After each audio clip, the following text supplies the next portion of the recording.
Hello everyone, welcome back to train your brain now. आज हम बात करने वाले हैं बिजनेस सर्विसेज के बारे में। ये क्लास 11th का one of the most important chapter है। इनफैक्ट यहाँ से इंश्योरेंस के बारे में बात करते हैं, बैंकिंग की बात करते हैं, तो they are your stepping stones जो कि आपके बहुत सारे सब्जेक्ट्स के लिए बेस बनते हैं। तो जब हम बिजनेस सर्विस की बात करते हैं, देखिए सर्विस क्या है, दैट इज़ बेसिकली एक सपोर्ट है। तो गुड्स में ना डील करते हुए आप सर्विसेज में डील कर रहे हैं। दैट मीन्स कि आप गुड्स का ईजी मूवमेंट को हेल्प करने की कोशिश कर रहे हैं। तो इस चैप्टर में हम खास तौर से बात करेंगे वो सारी सपोर्ट सर्विसेज जो कि एक बिज़नेस को एग्जीक्यूट करने में हेल्प करती है, जैसे बैंकिंग हो गए, इंश्योरेंस, कम्युनिकेशन है, वेयर हाउसिंग है, ट्रांसपोर्टेशन, ये सारी सर्विसेज हैं। आपने इन सबको अलाइड सर्विसेज को ऑलरेडी पढ़ा हुआ है ऑक्सिलरीज टू ट्रेड के अंदर भी, और उन्हीं में से कुछ सर्विसेज को यहाँ पे हम डिटेल में एलैबोरेट करने वाले हैं। So let's start. सबसे पहले बात कर रहे हैं व्हाट आर सर्विसेज। अगर मैं आपसे नॉर्मली बोलूँ कि आपने कोई आइसक्रीम एक स्टोर से परचेज़ करी, या आप एक आइसक्रीम कंज्यूम करें किसी रेस्टोरेंट में। सेकंड सिचुएशन, आप एक स्कूल बस को आपने ख़रीदा, या फिर आपने लीज़ करा ऐसे किसी ट्रांसपोर्टर को। तो आप जब इसे एनालाइज करोगे इन सिचुएशंस को, you will find that there is a difference between purchasing and eating, purchasing and watching and purchasing and leasing। तो बेसिकली जो परचेज है, बाइंग एंड सेलिंग है, वो गुड्स के लिए होता है, और ये जो है दीज आर बेसिकली सर्विसेज। तो आप देख सकते हो कि जो इनिशियली हमने जो स्टेटमेंट्स करी वो परचेज से रिलेटेड है, और बाकी वाली जो है वो एक्सपीरियंस से रिलेटेड है। आपने किसी रेस्टोरेंट में जाके आइसक्रीम खाई, so that is an experience, okay. या आपने किसी ट्रांसपोर्टर को एक जो कोई भी असेट है वो आपने लीज़ करा, अगेन ये भी सर्विस है, तो ये ट्रांसपोर्टेशन का सर्विस हो गया। तो इस तरह से सर्विसेज जो होती हैं वो आप हेल्प करती हैं आपकी मेन बिजनेस को एग्जीक्यूट करने में। आगे इसमें देखते हैं कि जब हम बात करते हैं सर्विसेज की, तो सर्विसेज को अगर एक्चुअली उसकी डेफिनेशन देखें क्या है।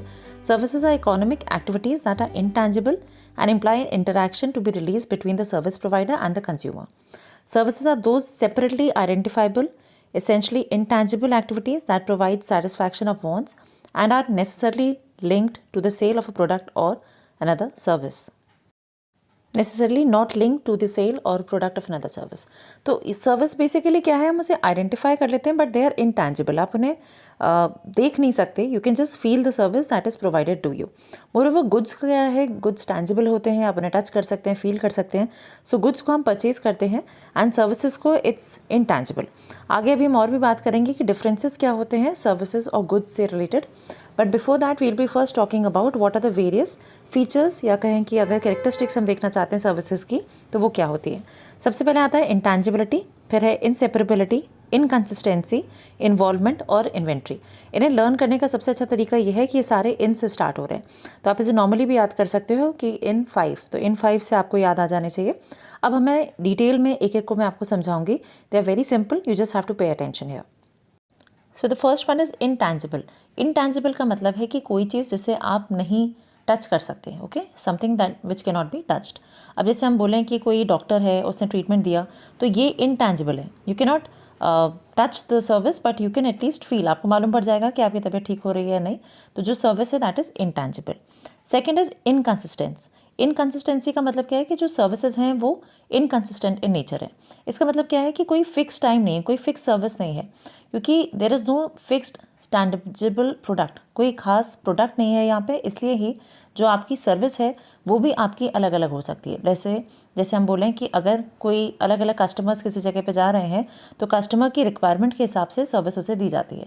मान लीजिए कि आप एक हेयर कट के लिए जा रहे हैं, तो जिस पर्सन की जैसी रिक्वायरमेंट है अकॉर्डिंगली उसको वैसी ही सर्विस दी जाएगी, okay. Next is inseparability. Inseparability का मतलब ये है कि जो सर्विस है it cannot be separated from the point of production and the point of consumption. Both of them take place simultaneously. दोनों एक ही जगह पे साथ साथ फंक्शन करती हैं। जैसे अगेन आप एक हेयर स्टाइलिस्ट के पास जाते हैं, तो you have to be there as well as the person who is giving you that service, both have to be present in the same time. तो दोनों सेम जगह पे होंगे, तभी वो चीज़ जो है वो एग्जीक्यूट हो पाएगी। इन्वॉल्वमेंट का मतलब होता है पार्टिसिपेशन। तो जो भी कस्टमर है जो इस डिलीवरी प्रोसेस में आ रहा है, उसका वहाँ पे होना ज़रूरी है। So if you want a hair cut, you have to be present physically there. ऐसा नहीं हो सकता कि कोई और आपकी जगह पे जाके हेयर कट करा ले। जैसे कि गुड्स में होता है कि अगर आपको कोई सामान चाहिए तो कोई और आपके लिए उसे खरीद सकता है। Last is inventory. इन्वेंट्री से हमारा मतलब है कि यहाँ पे कोई टेंजिबल कंपोनेंट नहीं है, ठीक है। तो देयरफॉर क्योंकि कोई यहाँ पे प्रोडक्ट नहीं है, तो हम उसे स्टोर नहीं कर सकते फ्यूचर सर्विस के लिए। तो सर्विसेज आर पेरिशेबल, और ये जो प्रोवाइडर है उसके हिसाब से ही चीज़ें एग्जीक्यूट होती हैं। तो ऐसा नहीं है कि आपने पहले सर्विस बना ली है वो आगे तक चलती रहेगी, you have to present it at the same time. चलिए आगे बढ़ते हैं टाइप्स ऑफ सर्विसेज के बारे में। टाइप्स ऑफ सर्विसेज 3 तरह की होती हैं। One is the business service, second is social service और तीसरा है पर्सनल सर्विस। आपको नाम से थोड़ा बहुत क्लियर हो रहा होगा। अब मैं आपको ये तीनों ही डिटेल में बताने वाली हूँ। सबसे पहले हम बात करेंगे कि बिजनेस सर्विसेज क्या होती है। देखिए, बिजनेस सर्विसेज ये क्या है, वो सर्विस हैं जो कि एक बिजनेस इंटरप्राइज यूज़ करता है फॉर द कंडक्ट। उसका बेसिक जो बिजनेस फंक्शनिंग है, ऑपरेशंस हैं, उनको एग्जीक्यूट करने के लिए जो भी सर्विसेज उसे हेल्प कर रही हैं उनको हम बोलते हैं बिजनेस सर्विसेज। इसमें क्या क्या आ जाती हैं, जैसे कि हम कहें बैंकिंग है, postal insurance, warehousing, transportation, ये सब। सोशल सर्विस आर दो सर्विसेज जो कि वॉलंटरी होती हैं और जब कोई आप सोशल गोल को अचीव करना चाहते हो उसके लिए आप करते हो, जैसे कि फ्री एजुकेशन आप दे रहे हो किसी को या हेल्थ केयर प्रोवाइड कर रहे हो। So these are basically part of social service. Personal service होती हैं पर्सन के अपने रिक्वायरमेंट्स के हिसाब से, डिफरेंट कस्टमर्स की जो अपनी रिक्वायरमेंट है उसके हिसाब से जो सर्विसेज दी जाती हैं। एंड अगेन ये कंसिस्टेंट नहीं है, दैट मीन्स कि एज पर द पर्सन ये डिफ़र होती हैं, जिसको जैसी रिक्वायरमेंट है उसके हिसाब से। तो आपके कोर्स के हिसाब से अगर देखा जाए तो बिजनेस सर्विसेज आपके कोर्स में है, social service and personal services नहीं है। This is just for the general knowledge, you should be knowing what is personal service and what is social service. चलिए आगे बढ़ते हैं। Right, so we are coming on to the differences between goods and services. तो general basic difference आएगा, सबको पता है goods और सर्विसेज में क्या है। हम डिटेल में इन्हीं 5 जो सर्विसेज के कैरेक्टरिस्टिक्स हैं उनको लेते हुए डिफ्रेंसिएशन करेंगे। देखिए, सबसे पहले आता है नेचर। नेचर का मतलब ये हो गया, हम कहेंगे सर्विसेज जो हैं इनटैंजिबल है बिकॉज आप इन्हें देख नहीं सकते हो, जबकि गुड्स जो हैं वो टैंजिबल है। ओके, टाइप देखें तो सर्विसेज हेट्रोजीनियस है। हेट्रोजीनियस का मतलब है एज पर द रिक्वायरमेंट उसके हिसाब से हम चेंज करते हैं, बट गुड्स जो हैं वो हम चेंज नहीं करें, एक स्टैंडर्डाइज्ड प्रोडक्ट बन जाता है, दुकानों पे होता है और जैसे जिसको जो रिक्वायरमेंट होती है वो जाके उस प्रोडक्ट को यूज़ करते हैं। इन्वेंट्री, अभी मैंने आपको बताया कि सर्विसेज जो हैं उनको हम स्टॉक में नहीं रख सकते, ये एक एक्सपीरियंस है। ओके, जैसे आपको रिक्वायरमेंट एक डॉक्टर की, आपने एक ट्रीटमेंट कराया, सो दैट इज़ इन्वेंट्री नहीं है, वो आप उसे स्टोर नहीं कर सकते, जबकि गुड्स को हम स्टॉक कर सकते हैं। इन्वॉल्वमेंट देखा जाए तो कस्टमर का होना सर्विसेज के टाइम पे होना ज़रूरी है, बट गुड्स की फॉर्म में ऐसा नहीं है। आपका eight the time of delivery you might not be present, ऐसा पॉसिबल हो सकता है। इनसेपरेबिलिटी, अगेन जो कस्टमर है और जो सर्विस दी जा रही है उनको हम अलग अलग नहीं कर सकते, जबकि गुड्स में ये दोनों चीज़ें अलग अलग टाइम पे हो सकती हैं। इनकंसिस्टेंसी, जो सर्विसेज हैं वो पर्सन टू पर्सन वैरी हो सकता है, जिसको जैसी रिक्वायरमेंट है उसके हिसाब से। वेराज गुड्स जो होते हैं वो स्टैंडर्डाइज बनते हैं और जो भी लोगों की रिक्वायरमेंट है, नीड्स और वांट्स को आइडेंटिफाई करने के बाद ही हम एक स्टैंडर्डाइज प्रोडक्ट मार्केट में लेके आते हैं। तो इस तरह से आपको क्लैरिटी हो रही होगी कि जो गुड्स और सर्विसेज हैं उनके बीच में डिफरेंसेस क्या क्या हैं। अब आगे will be talking about the next which is banking. Right, so banking is one of the auxiliaries to trade bank. You all know कि ये एक इंस्टीट्यूशंस होते हैं जो कि मनी या लोन प्रोवाइड करते हैं when a businessman needs it. But थोड़ा सा इसे और प्रॉपर्ली देखें, bank stimulates economic activity, economic activity को स्टिमुलेट कर रहा है। ओके, उसे स्टार्ट कर रहा है in the market by dealing in money. It mobilizes the savings of people and makes funds available to business financing the capital and revenue expenditure. तो कोई बिजनेस है, उसे पैसे की रिक्वायरमेंट होती है तो कहाँ से अरेंज करेगा। देखिए, एक ऑप्शन तो ये है सेल्फ फाइनेंस करे, अपनी रिटेन्ड अर्निंग्स को यूज़ करे। Then it has the option of कि जो भी आपके नियर एंड डियर वंस हैं उनसे आप पैसे ले सकते हो। And the best option is to take money from banks in the form of loans. तो बैंक जो सेवर्स होते हैं, जिनके पास एक्स्ट्रा मनी होता है, जैसे हम लोग हैं, अपने पैसे को हम कहीं ना कहीं इन्वेस्टमेंट करते हैं और वो पैसा जो होता है बैंक फर्दर लेंड करता है इन कमर्शियल ऑर्गेनाइजेशंस को या बिजनेस को। एंड देयरफॉर जो इकोनॉमिक एक्टिविटी है, सर्कुलर फ्लो ऑफ इनकम जो है वो बैंक्स के थ्रू चैनलाइज होता है। So you must have observe number of banks are there, private specialize banks हैं, then we have government banks हैं, सेंट्रल बैंक है। अभी हम सारे बैंक्स के बारे में डिटेल में बात भी करने वाले हैं। तो ये सारे बैंक्स इसलिए ही बनाए गए थे जैसे इकोनॉमी बूस्ट हो, इकोनॉमी में सेवर्स और जो रिक्वायरमेंट्स पे लोग हैं उनके लिए जो फंड्स है उनका पूरा प्रॉपर्ली यूसेज हो सके। तो देखिए, 4 तरह के बैंक्स हो गए, specialised, commercial bank, central bank and cooperative bank. इन बैंक्स को भी हम थोड़ा बहुत डिस्कशन कर लेते हैं। Most of you might be knowing this, but एक थोड़ा सा डिस्कशन से this will help you because in this chapter we are covering the full chapter. जो जो चीज़ें इसमें मेन है उनको मैंने और डिटेल में आपको समझाने की कोशिश करी है। अब सबसे पहले मैंने मेंशन करें स्पेशलाइज बैंक्स। ये कौन से बैंक्स होते हैं, जैसे फॉरेन एक्सचेंज बैंक्स हैं, इंडस्ट्रियल बैंक्स हो गए, डेवलपमेंट बैंक्स हो गए, एक्सपोर्ट इंपोर्ट से रिलेटेड। तो ये एक खास तरह की एक्टिविटी के लिए ही बनाए जाते हैं और ये फाइनेंशियल एड प्रोवाइड करते हैं किसको, इंडस्ट्रीज़ को, या हैवी टर्न की कोई प्रोजेक्ट्स हैं उनके लिए ये खास तौर से बनाए जाते हैं, जैसे कि IDBI को आप यहाँ पे देख सकते हो। नेक्स्ट आता है central bank. Central bank basically it is the apex bank. Okay, the most important bank, सबसे ऊपर जो बैंक है उसको हम ये कहते हैं बिकॉज ये एक कंट्री को, जो कंट्री की बाकी सारे जो बैंकिंग हैं, जो बैंक्स हैं, उनको सुपरवाइज करता है, कंट्रोल करता है और रेगुलेट करता है उनकी एक्टिविटीज़ को। तो एक तरह से जो भी सेंट्रल बैंक होता है वो एक तरह से गवर्नमेंट का बैंकर बन जाता है, या हम इसे ये भी कहते हैं it is a bankers bank. तो जो बैंक है उसको अगर रिक्वायरमेंट है किसी फंड्स की तो वो आरबीआई को अप्रोच करता है या सेंट्रल बैंक को अप्रोच करता है। हमारी कंट्री में Reserve Bank of India as the central bank. Okay, moving on to the cooperative banks. अब कोऑपरेटिव बैंक्स कौन से होते हैं? ये वो होते हैं जो कि स्टेट कोऑपरेटिव सोसाइटीज़ एक्ट से गवर्न होते हैं, और इसमें जो इंटरेस्ट रेट होता है डिपॉजिट पे, it is higher in comparison to the rate offered by the commercial banks. तो इनको जो आप इंटरेस्ट रेट प्रोवाइड करते हो लोगों को, वो ज़्यादा मिलता है। और ये क्या है? It is a source of rural credit. ठीक है। And now will be talking about commercial banks which you all no. Commercial banks दो तरह के होते हैं, public sector and private sector. Private sector banks वो होते हैं जो कि गवर्नमेंट ओन्ड होते हैं, एंड प्राइवेट सेक्टर जो कि प्राइवेटली ओन्ड होते हैं। इनका बेसिक फंक्शन वही होता है, to accept deposit from the public and offer loans, इस तरह से। चलिए अब डिटेल में बात करते हैं functions of commercial banks. Most of them you already know. जैसे सबसे पहले हम देखें एक्सेप्टेंस ऑफ डिपॉजिट्स। तो जिन लोगों के पास बहुत सारा इनकम है and they want to save it somewhere, तो एक ऑप्शन आता है कमर्शियल बैंक्स में कि आप उन्हें अपने डिपॉजिट्स को दे सकते हैं इन द फॉर्म ऑफ अकाउंट्स। आप उन्हें डिपॉजिट करते हैं तो बैंक क्या करे? एक्सेप्ट करे डिपॉजिट्स को। तो लोग अपने पैसे को बैंक के साथ इन्वेस्टमेंट करते हैं और उस पर बैंक उन्हें जो इंटरेस्ट अमाउंट है वो देता है।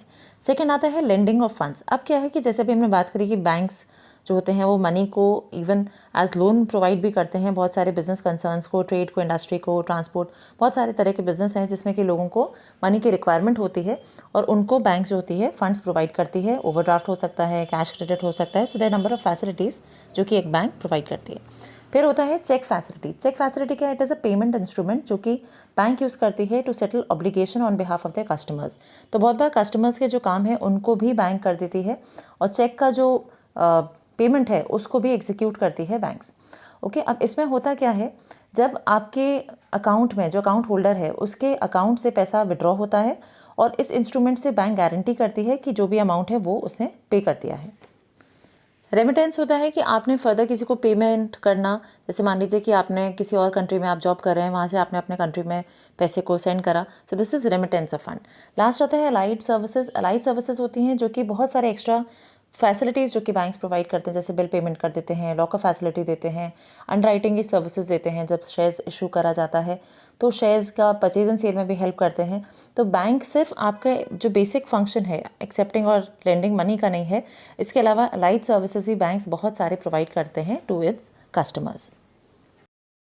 Yes, so we have come on to one of the important part of this chapter, that is types of bank account. सबसे बेसिक अकाउंट अगर मैं आपसे बात करूँ so that is saving account. Saving account ये उन इंडिविजुअल्स के लिए होता है जो कि सर्विस क्लास में है या रिटायर्ड लोग हैं, वो अपने पैसे को डिपॉजिट करना चाहते हैं कहीं पे जाके, जैसे कि उनको एक थोड़ा बहुत इनकम आता रहे, एक इंटरेस्ट रेट उस पर मिलता रहे। मोरोवर इसमें बेनिफिट क्या है कि आप इसमें बहुत सारे विड्रॉज कर सकते हो, देयर इज़ नो लिमिट। और ये account is meant for individuals who want to save some amount of money out of the incomes. तो अपनी इनकम में से अगर आप कुछ पोर्शन सेव करना चाहते हैं तो ये इसमें पॉसिबल है। यूजुअली इंटरेस्ट रेट यहाँ पे कम होता है। दूसरा अकाउंट देखो, we have current account. Current account basically businessman के लिए होता है और वो लोग इसे ओपन करते हैं। एक मिनिमम क्रेडिट बैलेंस रखा जाता है that you have to maintain, otherwise एक पेनल्टी लग जाती है। And there is no restriction on the amount of deposit और नंबर ऑफ विड्रॉल्स। आप कितने भी यहाँ पे विड्रॉल्स कर सकते हो, बट सबसे खास बात यह है कि यहाँ पे कोई भी आपको इंटरेस्ट नहीं मिलता। एंड ओवरड्राफ्ट फैसिलिटी जो होती है वो इस अकाउंट में प्रोवाइड करी जाती है। Next is recurring deposit. देखिए रेकरिंग डिपॉजिट क्या है, बहुत ज़्यादा आजकल टाइम पे यूज़ है और बहुत से लोग इसे यूज़ भी करते हैं। इनफैक्ट अगर मैं आपको एक एग्जांपल दूं कि मिस्टर एक्स जो है वो अपनी बेटी की शादी को सेलिब्रेट करना चाहते हैं, 10 साल बाद उन्हें लग रहा है कि उनका कम अराउंड 25 लाख खर्चा होगा, तो ऐसे में वो क्या कर सकते हैं, रेकरिंग डिपॉजिट अकाउंट खोल सकते हैं। एंड एवरी मंथ, ठीक है, वो क्या करें, अपना एक certain portion of the salary जो है वो इसमें डिपॉजिट कर सकते हैं और 20 साल बाद वो उस अमाउंट को यूज़ कर सकते हैं। तो एक सर्टन अमाउंट आप अपने अकाउंट में इसमें डिपॉजिट करते रहते हो, तो ये फ़ायदा हो जाता है, आपके पास एक क्यूमुलेटिव अमाउंट जो होता है वो तैयार हो जाता है। Next we have multiple option deposit account. Very important, multiple option deposit account ये क्या है, ये सेविंग्स एंड फिक्स डिपॉजिट का एक कॉम्बिनेशन है। इसमें क्या होता है, जो डिपॉजिटर होता है वो लिक्विडिटी एंजॉय करता है सेविंग अकाउंट की और एक हायर रेट ऑफ इंटरेस्ट मिल जाता है उसे एफडी अकाउंट का। तो जो डिपॉजिटर है he give standing instructions to the bank to convert the balance in the saving account into fix deposit.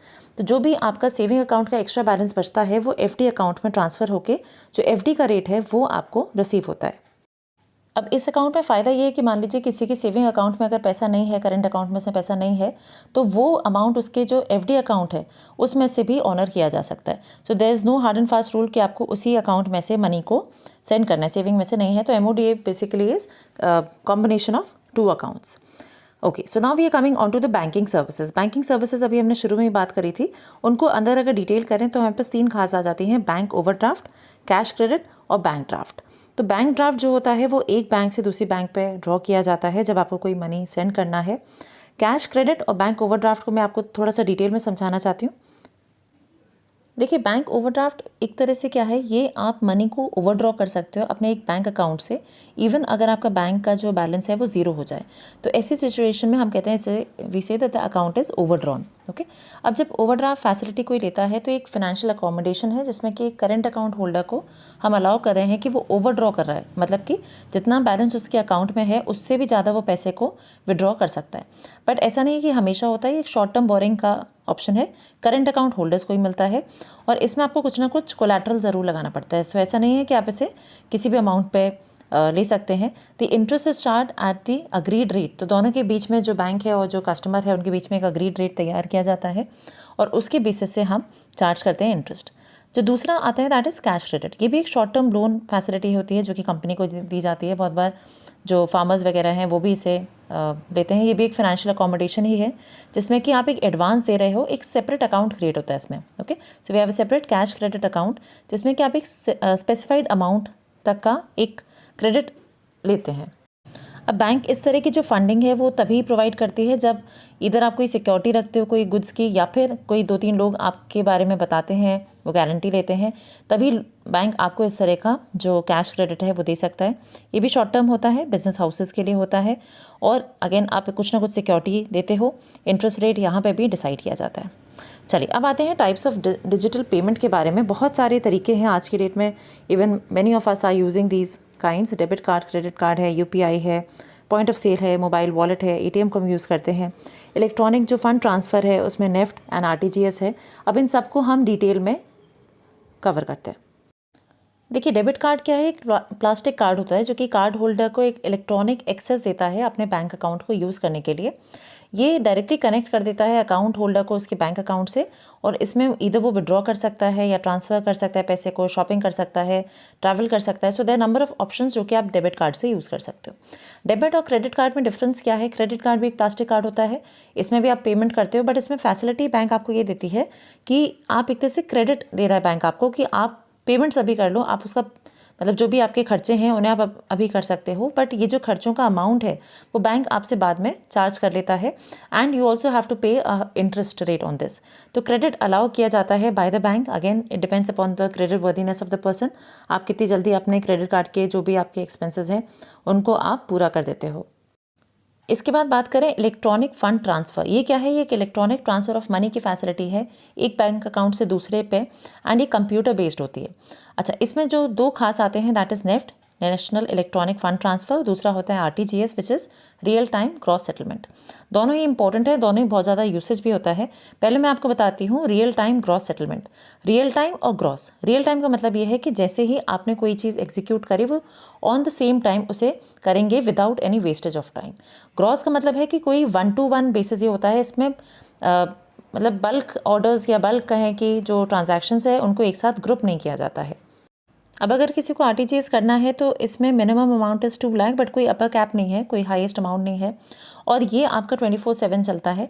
Second आता है नेफ्ट। नेफ्ट में क्या होता है? ये भी फंड ट्रांसफ़र है जिसमें कि मनी ट्रांसफ़र किया जाता है एक अकाउंट से दूसरे अकाउंट में, बट इसमें क्या है, ये आपका नेट बेसिस पे होता है। दैट मीन्स कि आपका एक टाइम लिमिट होता है, उन्हीं टाइम पे आपको जो नेफ्ट का फैसिलिटी है वो अवेल होता है। अगेन इसमें भी 24/7 अवेलेबिलिटी होती है। Next we come on to UPI. UPI क्या है? ये एक डिजिटल पेमेंट प्लेटफॉर्म है जो कि national payment corporation of India के थ्रू करा गया था और इसमें क्या होता है, आपके बैंक अकाउंट्स को मर्ज किया जाता है, एक अम्ब्रेला बन जाता है जहाँ पे कि पेमेंट्स प्रोसेस होते हैं रियल टाइम बेसिस पे और जो यूपीआईडी है उसके थ्रू, यूपीआई पिन के थ्रू हम इनको मोबाइल जो नंबर होते हैं और बैंक अकाउंट है उनको लिंक करते हैं जिससे कि आपके जो पेमेंट्स हैं वो ईजिली हो पाएँ। जैसे कि आपने फ़ोन पे देखा होगा, अमेज़ॉन पे है, गूगल पे है, ये सब इसके एग्जाम्पल्स होते हैं। Next we have point of sale. Point of sale का मतलब क्या होता है, ये बेसिकली टर्मिनल्स होते हैं जो कि इंस्टॉल्ड होते हैं बहुत सारे स्टोर्स में, आपने देखे होंगे, जहाँ पे कि कस्टमर्स अपने डेबिट कार्ड क्रेडिट कार्ड को यूज़ करते हैं। तो एक हैंड हेल्ड डिवाइस होती है जिसमें कि आप अपने बैंक कार्ड्स जो होते हैं उनको इधर स्वाइप करते हो और वर्चुअल POS के थ्रू भी आप इन पेमेंट्स को कर सकते हो। Next coming on to mobile wallet. Mobile wallet का एक वर्चुअल वॉलेट क्रिएट कर दिया जाता है आपके बैंक की डिटेल्स के साथ।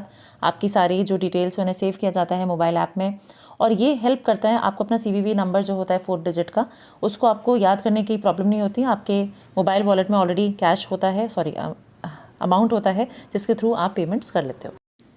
सो we term it as e cash. तो ई कैश होता है ये, और बहुत सारे बैंक प्रोवाइड करते हैं मोबाइल ऐप्स भी देते हैं जिसके थ्रू आप इन्हें डाउनलोड करके उनको ईजिली यूज़ कर सकते हो। पेटीएम हुआ, फ्री चार्ज हुआ, ये सारे इसी में आते हैं। Last we have ATM। ATM क्या है? ऑटोमेटेड टेलर मशीन है जिसके थ्रू आप बैंकिंग ट्रांजैक्शंस कर सकते हो। इसमें आप बैंक के जो अकाउंट्स अपने हैं उनको देख सकते हो, कैश विड्रॉ कर सकते हो, अकाउंट बैलेंस देख सकते हो, ट्रांसफ़र कर सकते हो पैसे को, बिल पेमेंट कर सकते हो। तो बहुत सारी फैसिलिटीज़ हैं। ये सारे जो पेमेंट के मैकेनिज़म्स हैं ये अभी लेटली ही लाए गए हैं और इनसे लोगों को बहुत ज़्यादा फ़ायदा होता है। ये बेसिकली ई बैंकिंग का पार्ट है। तो बैंकिंग को आप जाके बैंक में ना करके इलेक्ट्रॉनिकली इंटरनेट के माध्यम से नेट के थ्रू आप इसे यूज़ करते हो। तो इसके बेनिफिट्स देखते हैं। अगर हम कस्टमर के पॉइंट ऑफ व्यू से बात करें तो ई बैंकिंग क्या कर रहा है? 24 आवर्स 365 डेज़ आपको सर्विसेज दे रहा है। आप अपनी ट्रांजैक्शंस को कर सकते हो घर से भी, ऑफिस से भी। अगेन आपके अंदर एक सेंस ऑफ फाइनेंशियल डिसिप्लिन आ रही है बिकॉज आपके सारे जो ट्रांजैक्शंस हैं वो रिकॉर्ड हो रहे हैं। And lastly greater customer satisfaction है बिकॉज आपको अनलिमिटेड एक्सेस मिल रही है बैंक की सर्विसेज के साथ। ऑल्सो वील सी ई बैंकिंग के बेनिफिट्स टू द बैंक। क्या बैंक को भी फ़ायदे हैं?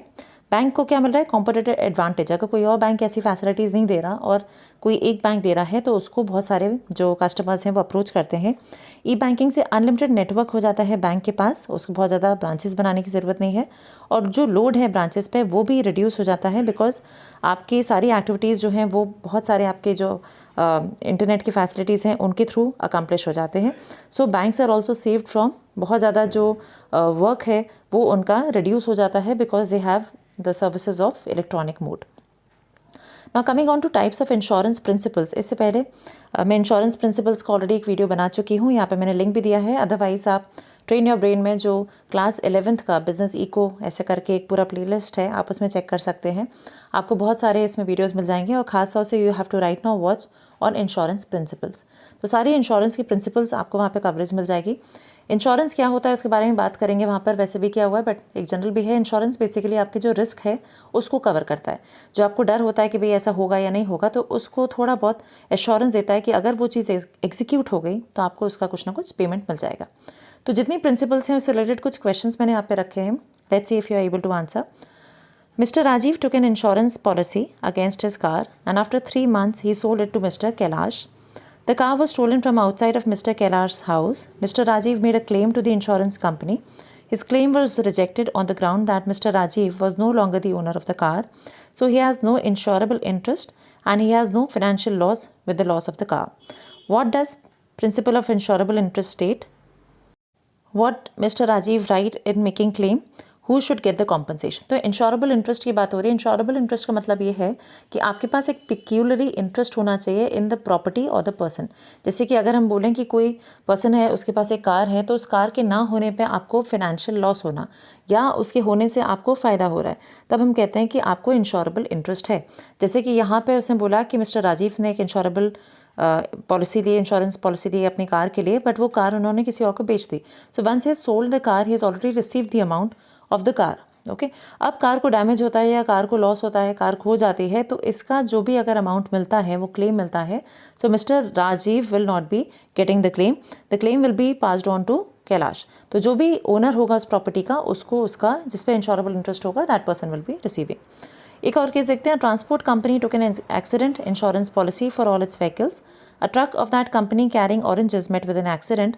Due to that accident, there was no damage to oranges, but oranges were unloaded from the truck and reloaded to another. Due to time wastage in unloading and reloading, the oranges got spoiled. Will the company get compensation for loss of oranges from the insurance company or not?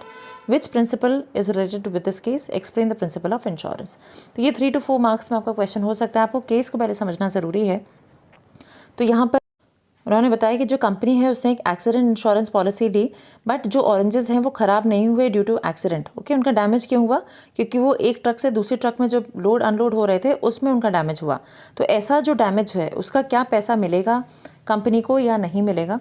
इसका answer भी आप, if you are able to answer, you can write in the comment box, otherwise I am telling you. तो answer ये है कि company को compensation नहीं मिलेगा बिकॉज ऑरेंजेस जो थे वो एक्सीडेंट से स्पॉइल नहीं हुए। तो यहाँ पे जो कॉजा प्रॉक्सिमा प्रिंसिपल है उसको यूज़ किया गया कि अगर कोई चीज़ का लॉस होता है जिसमें कि एक से ज़्यादा लॉसेस रीजंस हैं उस लॉस के, तो कंपनी फाइंड आउट करती है कि नियरेस्ट कॉज क्या था उस लॉस का, और अगर वो लॉस कवर हो रहा होगा तभी कंपनी उसका अमाउंट जो है वो पे करती है in the form of compensation. तो फंडामेंटल प्रिंसिपल ऑफ इंश्योरेंस की अगर हम देखें क्या है कि एक इंडिविजुअल या कोई बिजनेस कंसर्न अपना to spend a definitely known sum in place of a huge amount involve in a indefinite future loss. मतलब आपको एक डर होता है कि भाई पता नहीं क्या लॉस हो जाए, तो इसलिए आप अपने प्रॉपर्टी को, अपने लाइफ को, अपनी चीज़ों को इंश्योरेंस कराते हो जिसमें एक छोटा छोटा अमाउंट का प्रीमियम आपको पे करना पड़ता है। देखिए, जो रिस्क होता है वो अभी भी होता है, बट ये है कि वो जो रिस्क है it is spread over a large number of policy holders. बहुत सारे लोगों ने वो पॉलिसी ली हुई होती है तो वो भी अमाउंट दे रहे हैं। अगर आपको लॉस होता है तो कंपनी आपको उसका अमाउंट जो होती है वो कॉम्पनसेट करती है। आगे देखते हैं फंक्शंस ऑफ इंश्योरेंस। अगर हम इंश्योरेंस कराते हैं तो क्या क्या फ़ायदे हैं? Provide certainty. आपको ये चीज़ पता है कि अगर लॉस हुआ तो कंपनी आपको पेमेंट देगी। प्रोटेक्शन मिल जाता है, जैसे कि अगर लॉस हुआ तो उस समय आपको ऑन द स्पॉट अगर कहीं और से पैसा नहीं आ रहा तो यू हैव दैट प्रोटेक्शन कि the company is providing you, and your risk is shared with number of people. Okay, so it's not just you who is worried, बहुत सारे लोग ऐसे अपने टेंशन्स में हैं, सब लोग पैसा कंट्रीब्यूट करते हैं।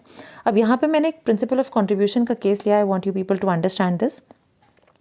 अगर हमने 3 जगह से पैसे को रेज़ किया हुआ है, जैसे कि इस केस में आप देख सकते हो एक्स जो है उसने इंश्योरेंस कराई है पॉलिसी 50,000 की ए से, 30,000 की बी कंपनी से और 20,000 की सी कंपनी से। अब लॉस होता है उसे सिर्फ 40,000 का।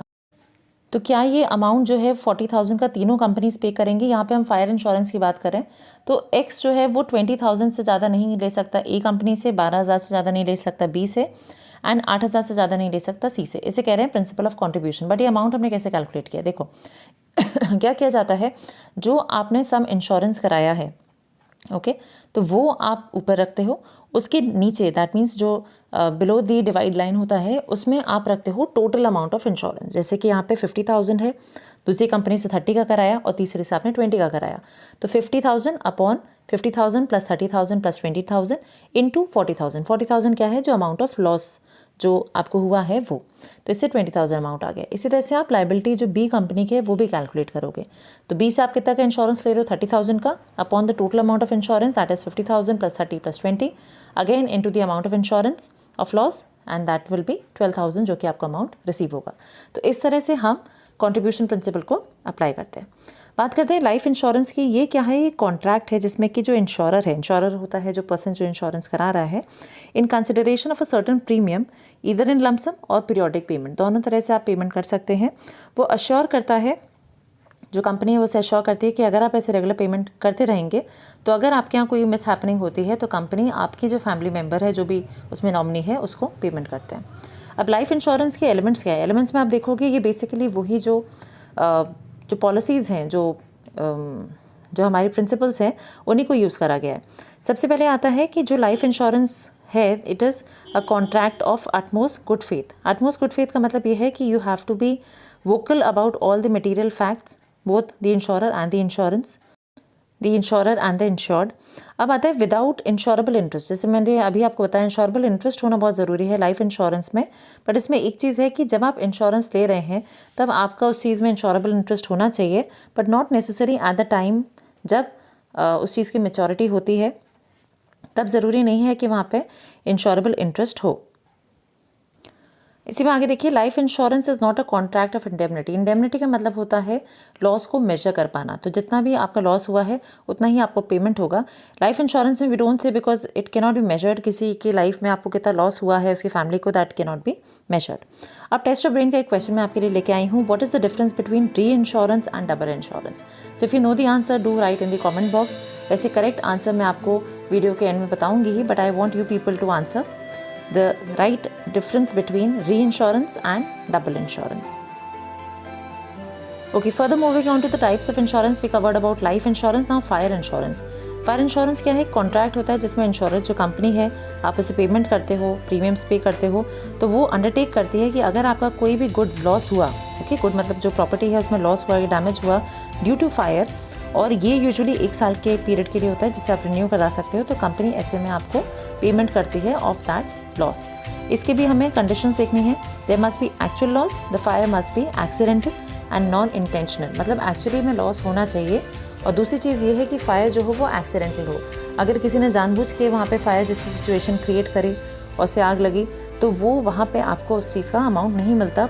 और जो आग है उसमें इग्निशन होना चाहिए। सिर्फ धुएँ की वजह से अगर आपके प्रोडक्ट्स डैमेज हुए तो ऐसे में कंपनी आपको उस चीज़ का पेमेंट नहीं करती। Coming on to the elements of fire insurance, इसमें इंश्योरेबल इंटरेस्ट होना चाहिए। Insurable interest is important. Insurable interest must be present at the time of insurance and at the time of loss.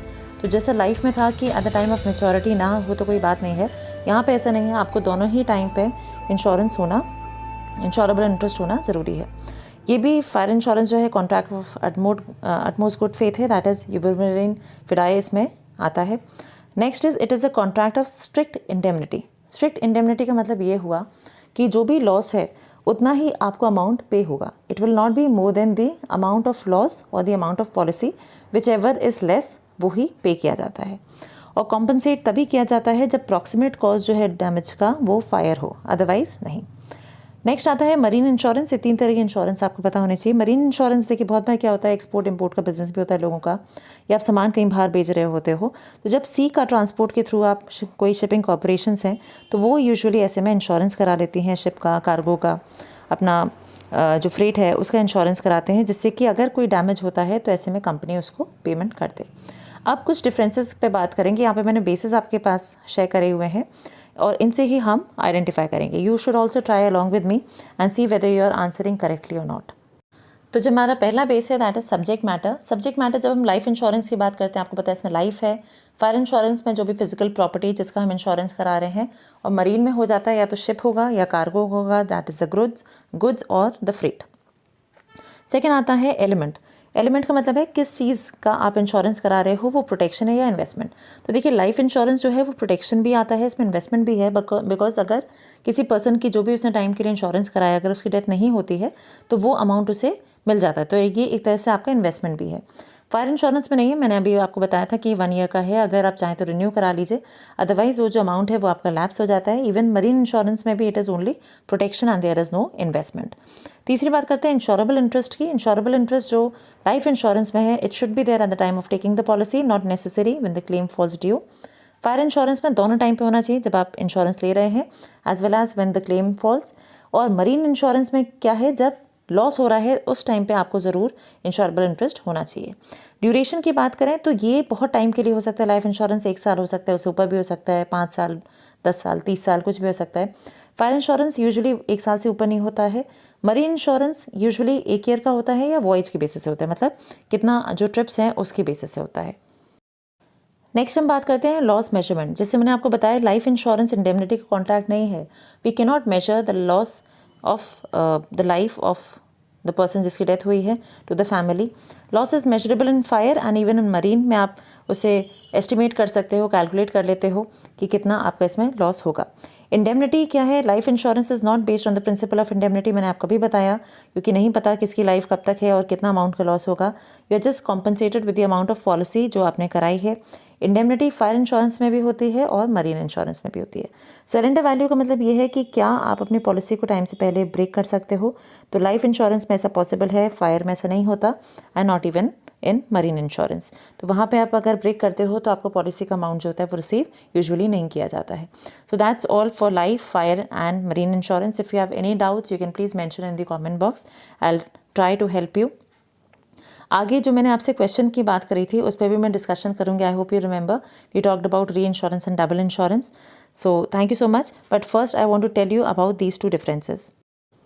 तो जब हम री insurance की बात करते हैं, यूजुअली एक इंश्योरेंस कंपनी के एंड पे हम बात करें कि वो कितने लॉस को बेयर कर सकती है, एंड इफ़ नॉट तो कंपनी खुद किसी और इंश्योरेंस कंपनी के साथ उसी चीज़ का इंश्योरेंस करा सकती है। डबल इंश्योरेंस होता है कि इंश्योर्ड के पॉइंट ऑफ व्यू से कि अगर उसे लग रहा है कि एक प्रॉपर्टी का उसने कम जगह इंश्योरेंस कराया तो वो चाह सकता है कि किसी और जगह पे उस चीज़ का इंश्योरेंस करा ले। जैसे कि ये सिर्फ इनफैक्ट लाइफ इंश्योरेंस में वैलिड है, बिकॉज बाकी जगह पे आपका जो अमाउंट ऑफ जो भी प्रॉपर्टी है उसकी वैल्यूएशन के बेसिस से होता है।